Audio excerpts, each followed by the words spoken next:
When we seek him with our whole heart, we will find him. Part of seeking him is asking for the grace to seek him. Part of what we're asking for is, Lord, give me eyes to see, give me a heart to understand. And so if you this morning are in a place where you feel like, I don't want to pray, praying too much anyway, as we feel like that. Even now, a good beginning space may be, Lord, soften my heart. Give me the space. Give me the eyes and the heart to see and to understand. So let's begin like that this morning as we go to quiet.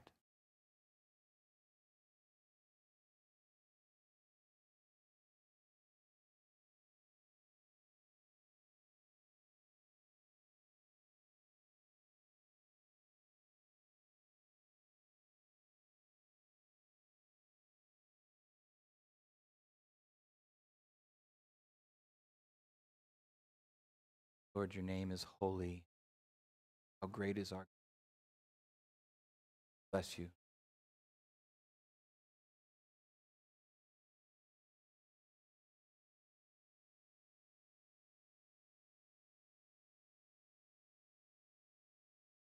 Please bring your kingdom into our hearts, homes, town, state, country, continent, and world. Evident.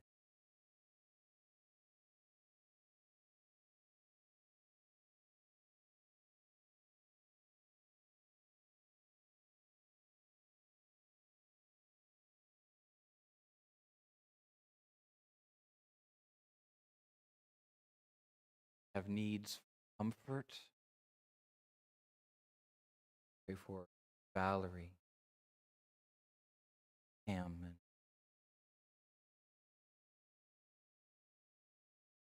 give need jobs, money, health.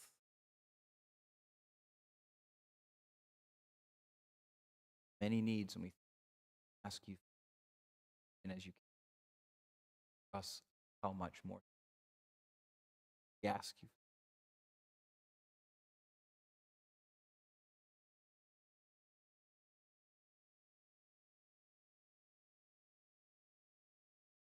Promises and have broken them this week. And we have made commitments and we have forgotten them this week. And we thought that this week would be the turnaround, and for some of us it was a week of discouragement.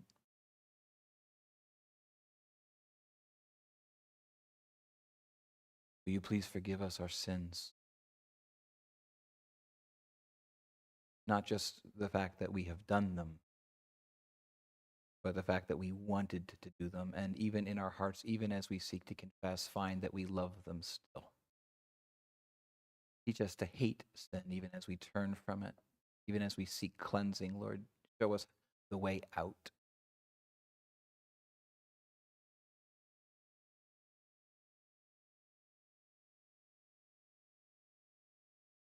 Please deliver us from evil, from the enemy.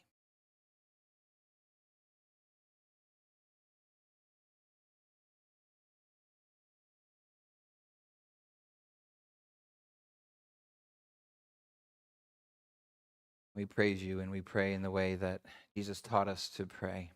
Our Father, who art in heaven, hallowed be thy name. Thy kingdom come, thy will be done on earth as it is in heaven. Give us this day our daily bread.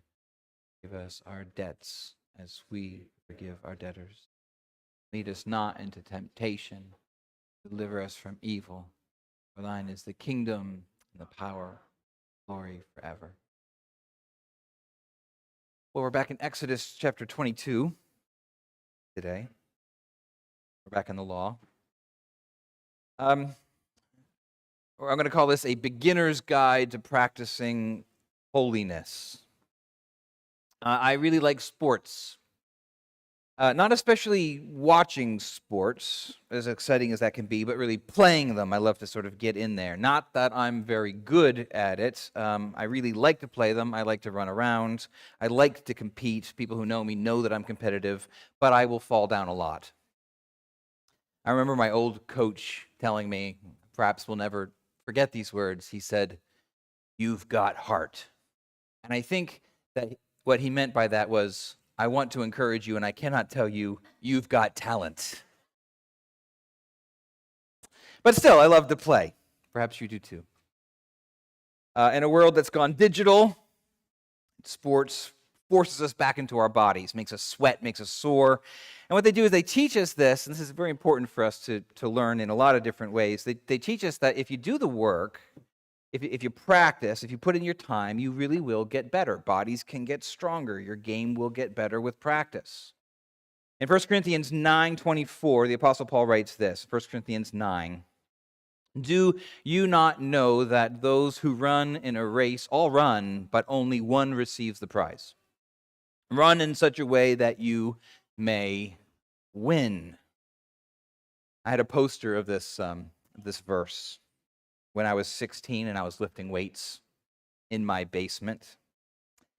And, I had a cool, Christian rock playing.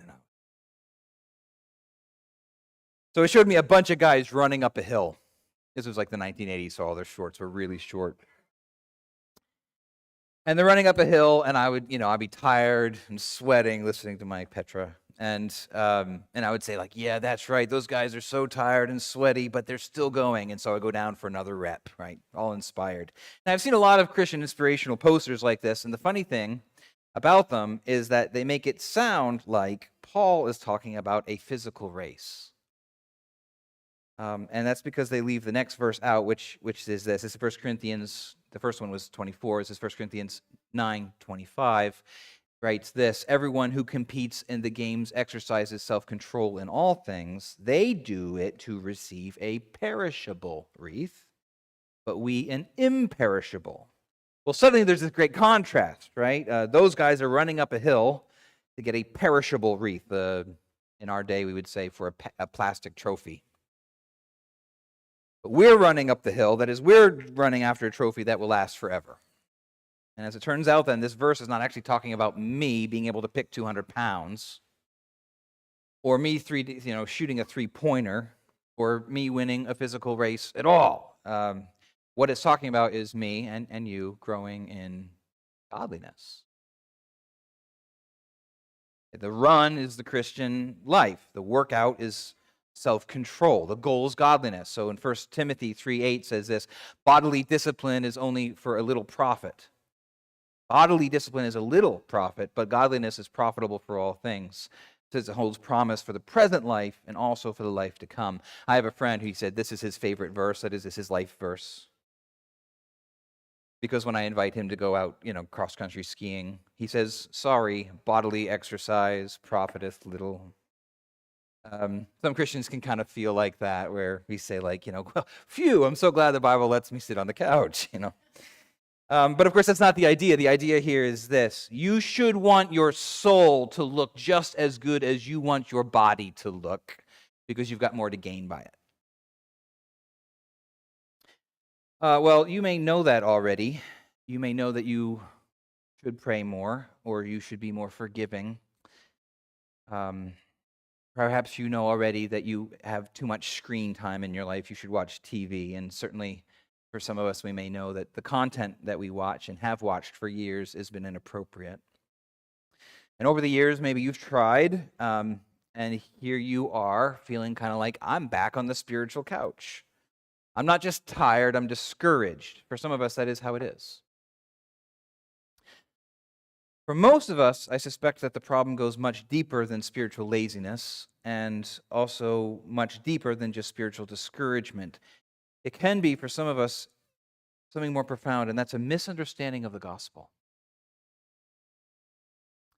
Even now, as I mentioned, words like work, effort, sweat, there may be just this little theological red flag that just sort of pops out and they say, whoa, isn't that works righteousness? Isn't that legalism? Don't you know I came from legalism? I don't want anything to do with that stuff. We're not supposed to work for godliness. We're supposed to receive it by faith. So you can see how that's a deeper issue, because it's one thing to be spiritually lazy because you're discouraged, and it's another thing to be spiritually lazy because you think that's how it ought to be.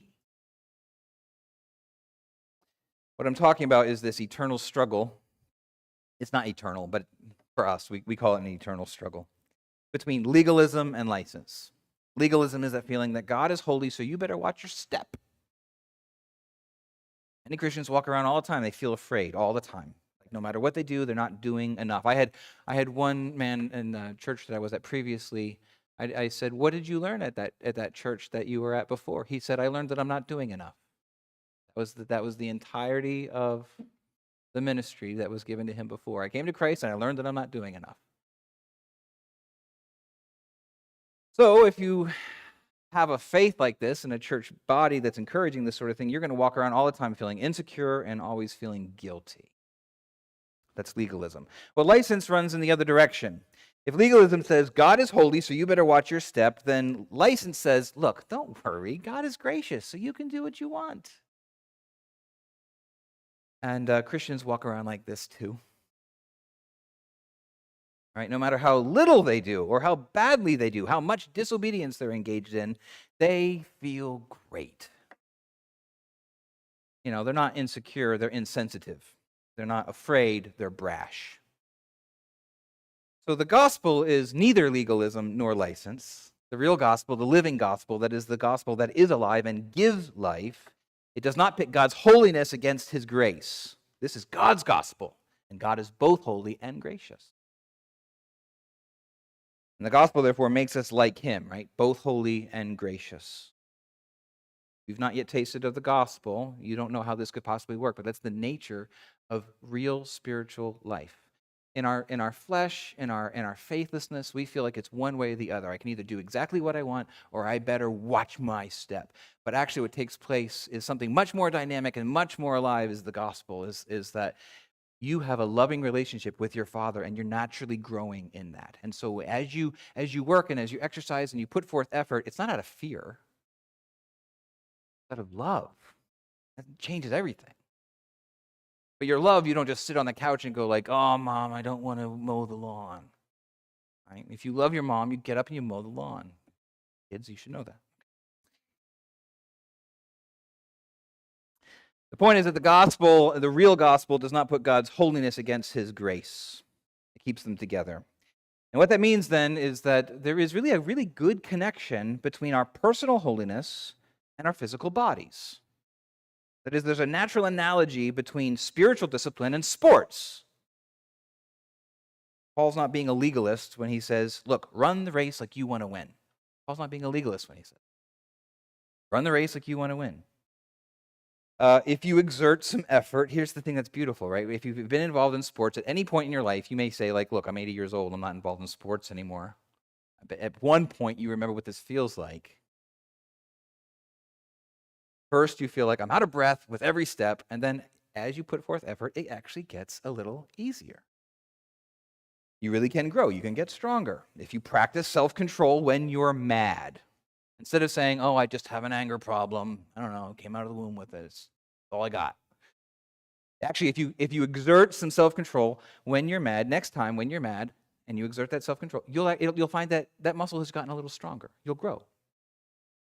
If you practice complimenting somebody, some people say like, oh, I don't know, I'm just negative all the time. Okay, try practicing complimenting other people. If you don't like what's being served at dinner, you might say like, I'm going to practice complimenting this terrible, terrible thing that I have to. And the next time you will find that it goes a little easier. It can go in the other direction, right? Muscles can get stronger, they can get tighter, they can also atrophy. It's possible to grow less honest.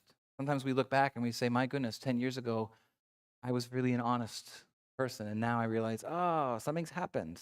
I'm not only do I not tell the truth like I ought to, but I'm tempted to just pretend all the time. What's happened? Something's happened. It's possible to get less honest, less thankful, less courageous. right? Every time you don't do the hard thing, then next time it's a little harder. So perhaps you came to Jesus with a pornography problem and you still have one. Or you came with an eating problem and you still have one. Or you came with a drinking problem and you still have one, except now it's worse for this reason. You stopped caring. So let me ask you, right? In what ways have you grown? Can you name some ways that you have actually grown?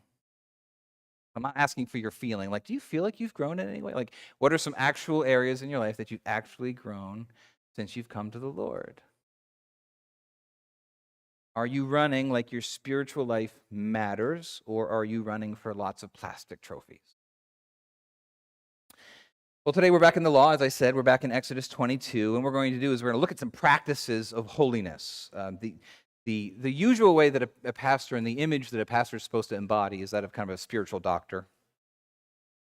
Since forever, the work of pastoring has been described as the cure of souls. That is, if you come, there's sort of, you need spiritual medicine, and I've been trained to some extent to give you what the right medicine is. I'm going to switch hats a little bit today, and while I do think this is good spiritual medicine, I want to be something a little bit like, and this is dangerous, I realize, but something more like a spiritual personal trainer. Like, here are some good exercises for you to get into shape. Now, I realize as I say that you can look back and say, like, I think you might need a little personal trainer of your own. And I think that's fair. So we can sharpening iron kind of way. But all right. So we're going to be in Exodus 22. As we go, and I'm going to show you some spiritual exercises by which you can grow in godliness. As we go, realize and remember this and hold on to this. If you feel like you're starting to slip into fear and into guilt mode, remember that we do none of these things to make ourselves loved. We do them because we are loved. We grow because we've been made spiritually alive, not to earn life, but to demonstrate life. We're not motivated by guilt or fear. I've said this 100 times, and you'll hear me say it 100 times more. We're motivated out of gratitude. Well, if you are grateful to God this morning and you want to grow in holiness, we're going to look at 3 different spiritual exercises. The first one is the practice of giving, that is, gladly giving to God what belongs to God. The second one is the practice of unpopularity, intentionally embracing the unpopularity of not going with the crowd. And the third practice is the practice of loving people you don't like. You can see these are not just jumping jacks, these are pull-ups. These are hard things. Yeah. Let's go to the first point, which is we're going to give to God gladly what belongs to God. This is from Exodus chapter 22, verse 28. Turn with me there if you would.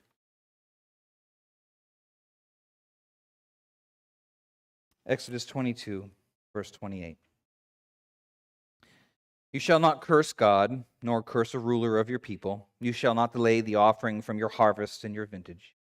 The firstborn of your sons you shall give to me. You shall do the same with your oxen and your sheep, and it shall be with its mother 7 days. On the 8th day you shall give it to me. We'll stop there. Giving gladly to God what belongs to God. This section is all about giving to God what actually belongs to him, which is what we have said this many times here. What belongs to God? Everything. Notice that it does not just say that we should give, it tells us how. In verse 29, it says, don't delay in doing it. That gets something to our motives, something to our attitudes. That is, don't be reluctant when you give. When you are wanting to give, be eager and cheerful. And you can say, well, thank goodness that this is Old Testament and I don't have to obey this. Paul says this in 1 Corinthians chapter 9. Each one must do as he has purposed in his heart, not grudgingly or under compulsion, for God loves a cheerful giver. So it may be that you're saving up for something.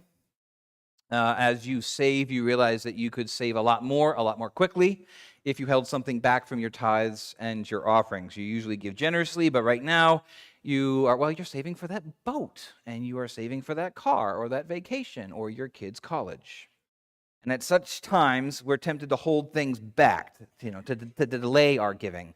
I'll hold it back now, and then next year, promise, I'll give you some interest, something like that, right? We play games, and we grumble when we give.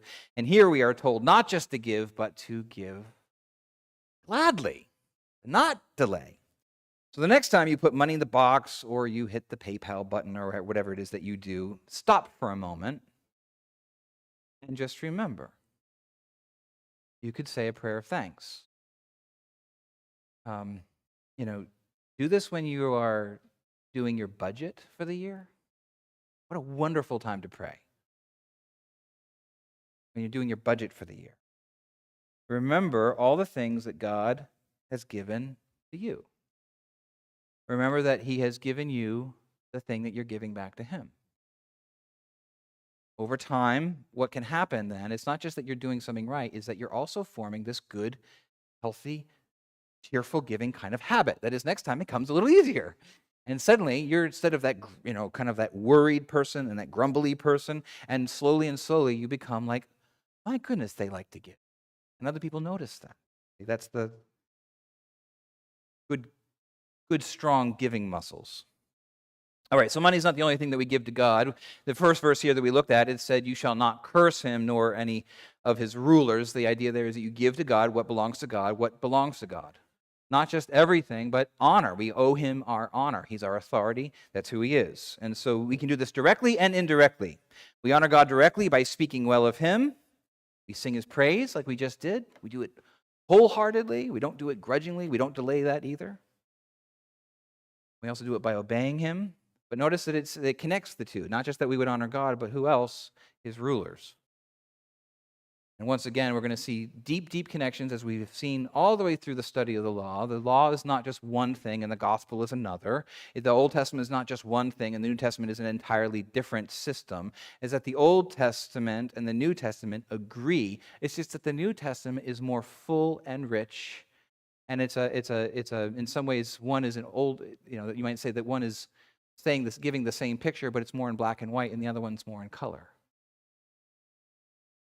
And so Romans 13 tells us the same thing. Every person is to be in subjection to the governing authorities, for there's no authority except from God.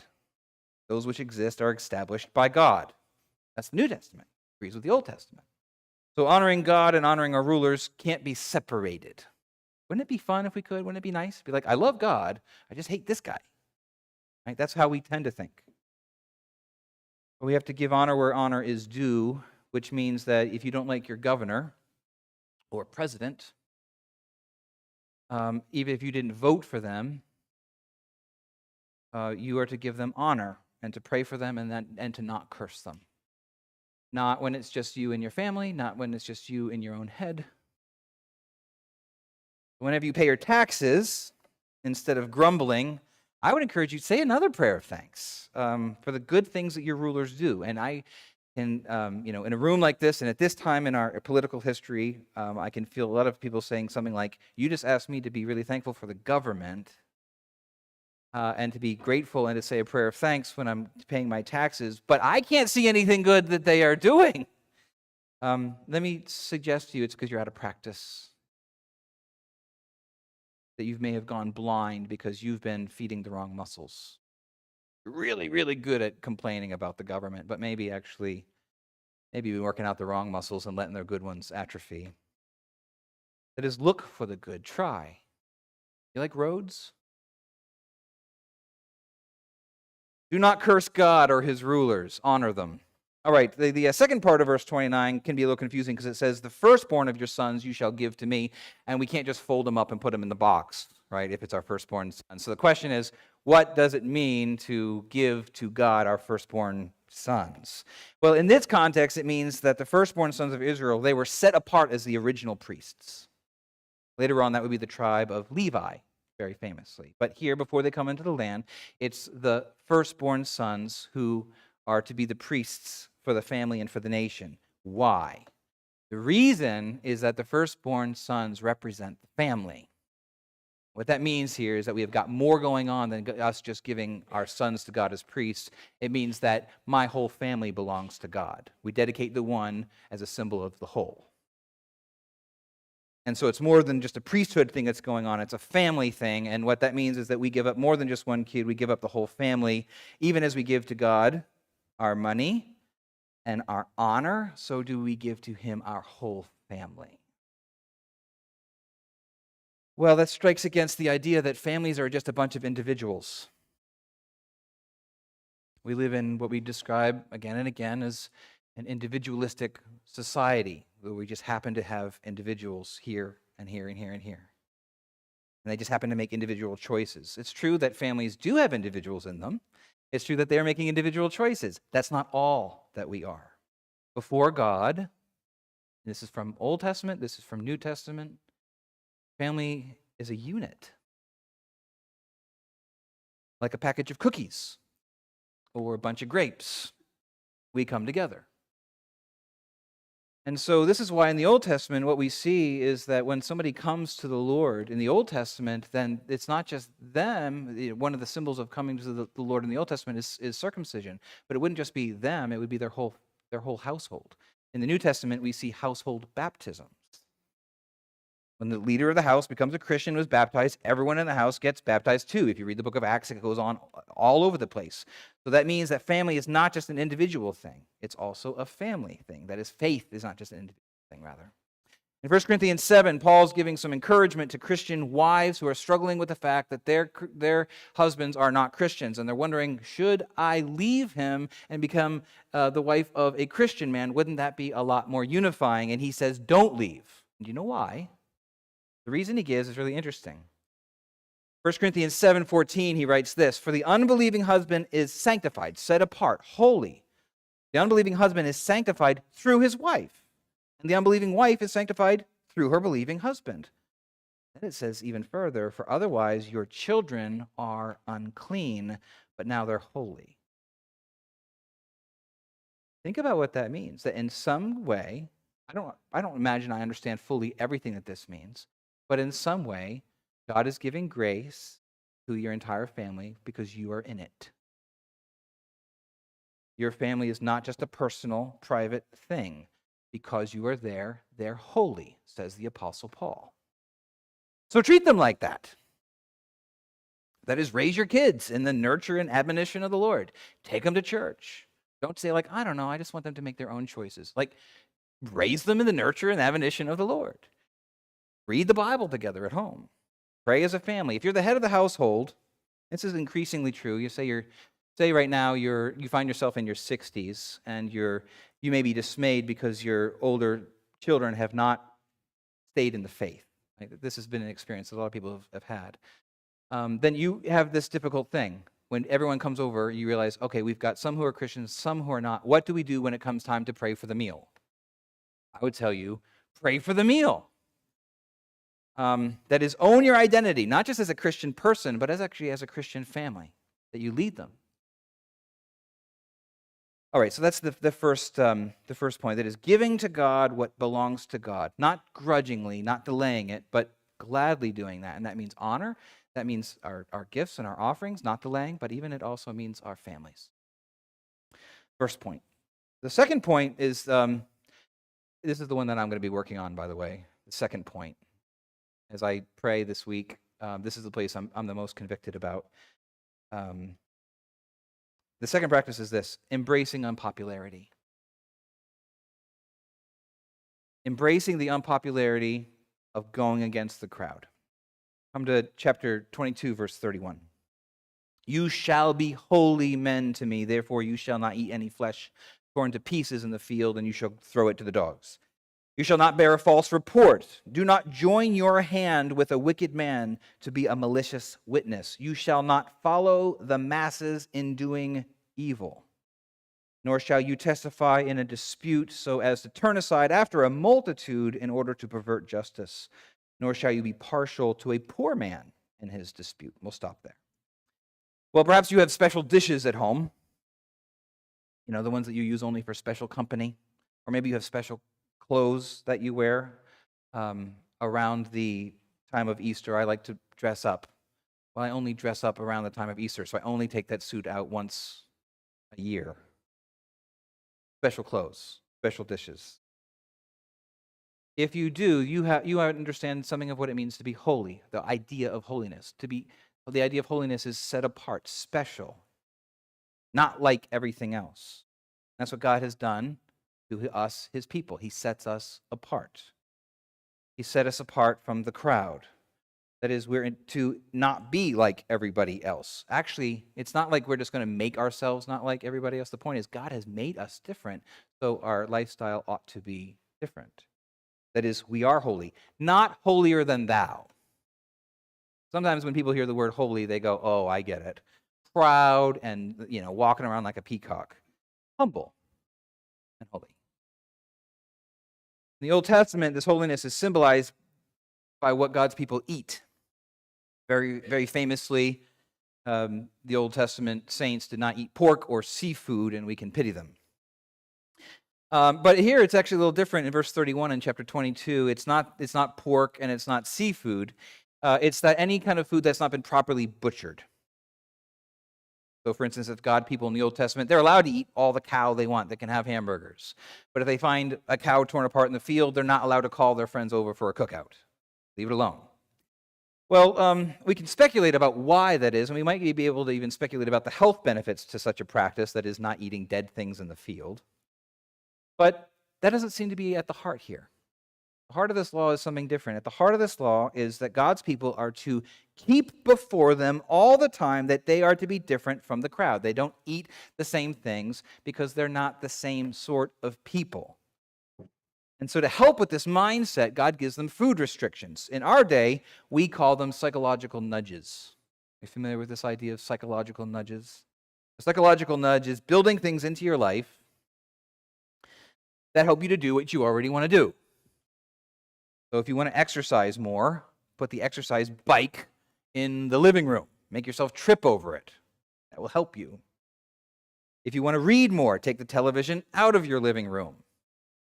If you want to not eat chips, don't put the chips in the living room. Put them in a lock and safe. Make it hard for you, okay? Well, that won't force you to do what you want to do, right? Like the combination to the safe if you really want to. But it helps you. It's a nudge. I think that's what the food restrictions are in the Old Testament. Right? Of course, very famously, Jesus takes these food restrictions and does away with them. And you could read the 10th chapter of the book of Acts. They go away.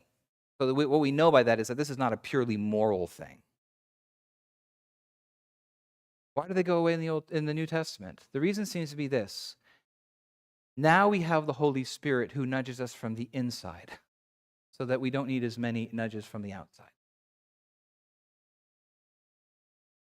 Still may not be a bad idea for you to, build some external nudges into your life, right? If you struggle with some sin, it may be a good idea to have a sign up in your house or in your car or on your phone.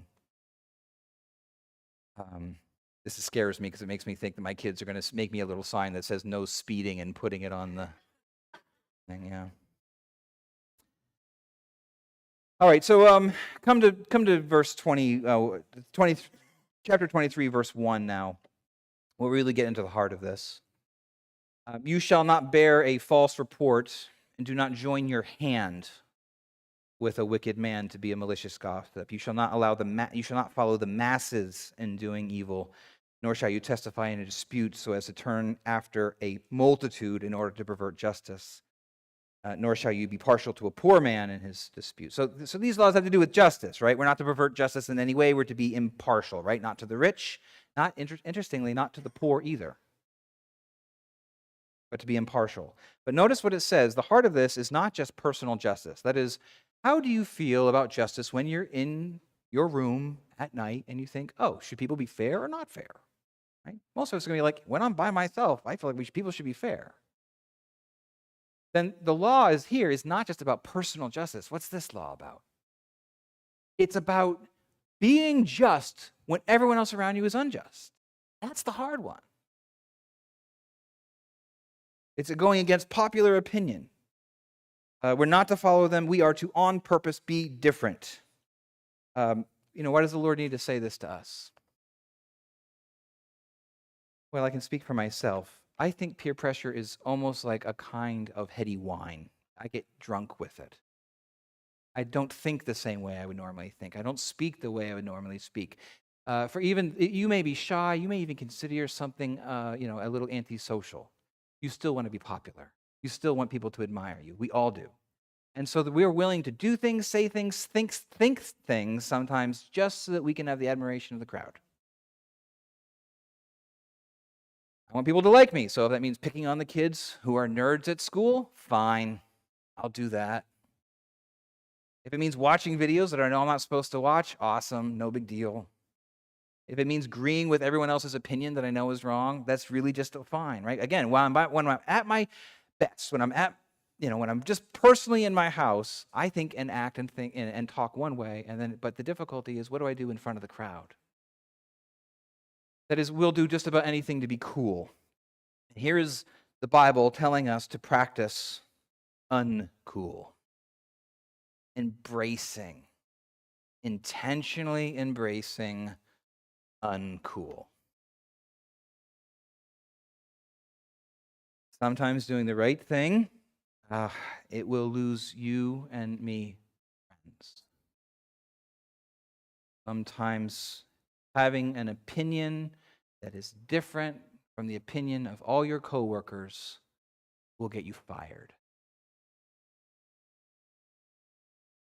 And in order to be faithful to God, you will have to be okay with embracing unpopularity.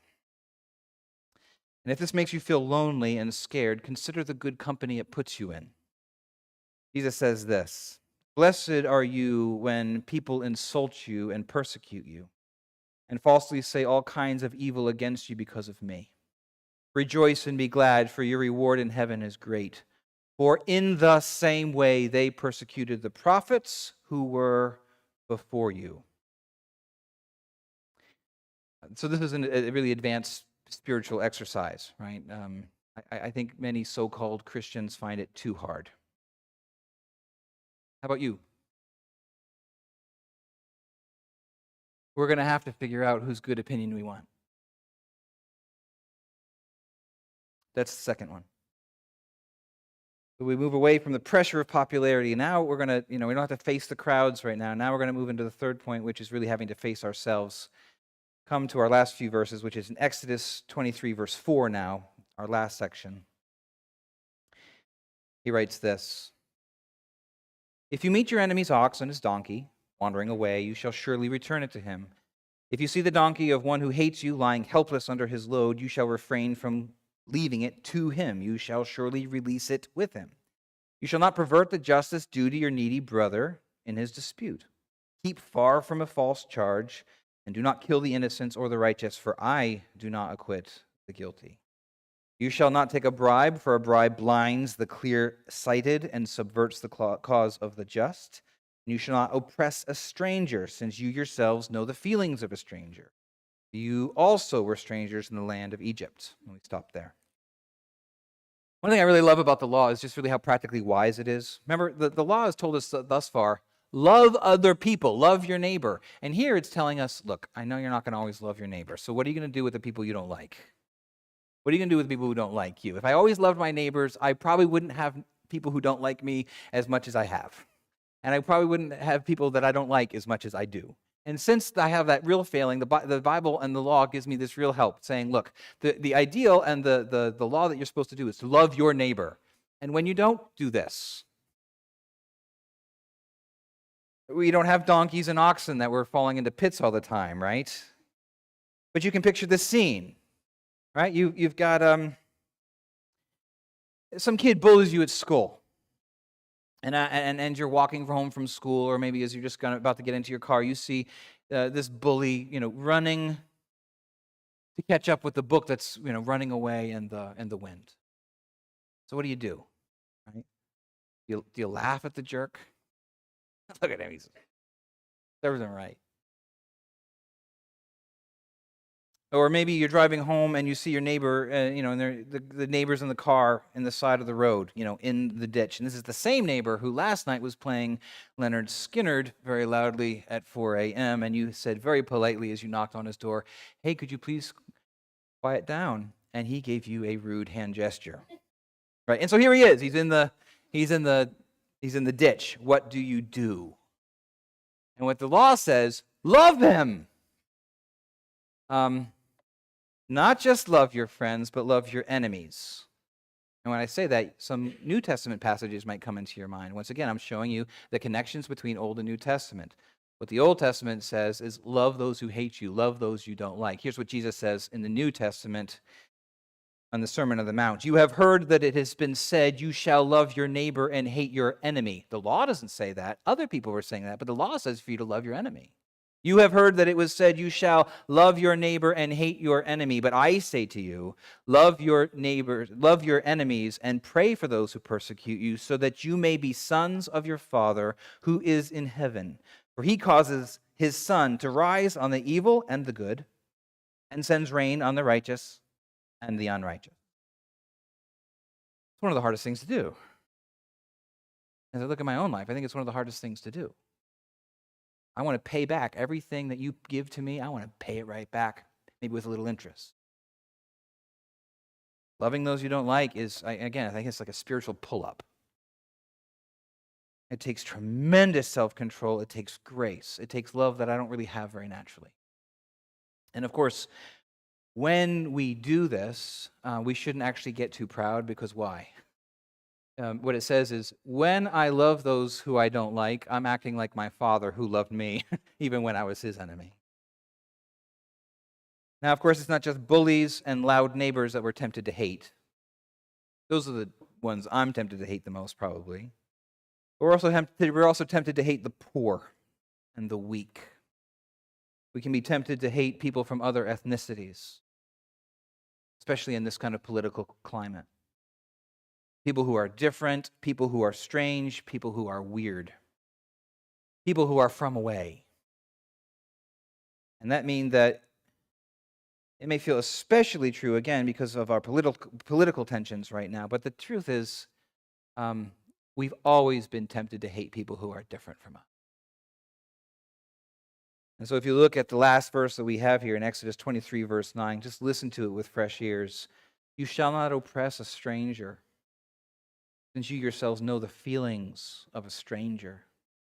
For you also were strangers in the land of Egypt. You got to remember what it feels like to be weird. Right? And you may not really have strong feelings about other races or immigration. For you, the strongest feeling you have is what to do with the new people in church or school or work. You see other people and you can forget what it's like to feel new. Right? You're like, I don't hate them, I'm just ignoring them. Remember what it feels like? So here's the third practice of holiness. Loving people you don't necessarily like. Being fair and kind to weirdos. Well, today we looked at three practices of holiness, and that's because holiness is not just a feeling. Holiness is not just a feeling, and it's not just knowing stuff about God. Holiness is my character. It's being different on purpose. It's being set apart by God and then reflecting that in my life, that my life actually looks different. It looks different from what it used to look like. It looks different from the people around. And that takes practice. It takes intentionality. It takes effort and work, and that's not legalism. So, which one of these is hardest for you right now? Right? This sermon is really about practicing holiness for beginners. So I'm not asking you to practice all three right now. I'm asking you to take one. I remember doing some personal training at one point in my life and doing all of the exercises I was supposed to do over the course of 2 weeks and doing them all in one afternoon. And the next day I couldn't move. So I'm trying to pick one. So as I mentioned, these one more time, I really want to invite you to take one and to think about what it would look like to work on it this week. Name it. If you're married, name it to your spouse. If you have brothers and sisters, name it to one of your brothers and sisters. If you don't have anyone like that with you, then name it to somebody else here. Name it. Don't do this out of fear or guilt. Do it because you have the love of God. And I would say to you, if you are right now very tempted to sort of like, oh, I'm going to fix myself, I'm going to complete myself, if I do this right now, I would encourage you, actually don't do that. What you need is you need grace and the gospel and to feed on that. You need a different kind of medicine.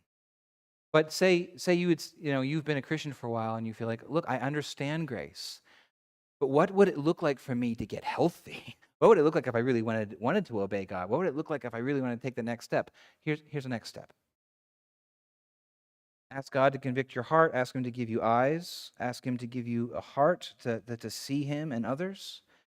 And then you go out there and you practice it. Okay. So I call this sermon again. It's the beginner's guide because, well, we're beginners. So let's begin. Which one of these will you intentionally practice this week? Number 1, giving gladly to God what belongs to God. It could be honor. It could be money. It could be your family.